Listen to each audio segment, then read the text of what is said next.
Paano ba natin zero following yung ating mga pinapalo sa Facebook na katulad nito? So para malaman nyo guys kung paano ko ito gagawin, panoorin mo itong video nito kasi dito ituturo ko step by step kung paano ito gawin guys. So, ganito yon. Punta na tayo dito sa Facebook guys. Ito, click lang natin to. Pagka-click natin sa Facebook guys, punta tayo dito sa tatlong guhit sa gilid dito. Yan, click natin yan. Then pagka-click natin dyan, punta tayo dito sa settings and privacy. So, click natin to.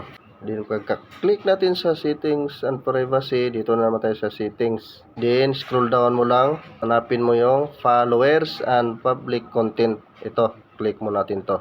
Yan. Then pagka-click natin dyan guys, scroll down din. Then itong who can see the people, pages and list you follow. Ito, i-click natin to. Then dito guys, kailangan siya naka-unlimit talaga. Nang sa ganon, ikaw lang mismo ang nakakita ng yung mga followers, yung mga pinapalo mo. So makikita nila, 0 talaga kasi naka-unlimit. Okay? So ngayon guys, back lang natin. I-check lang natin sa ating profile kung na-0 na talaga. Okay? So i-click lang natin itong profile natin. Then itong tatlong dot sa gilid. Then i-check natin view as. So yun na guys, 0 following na.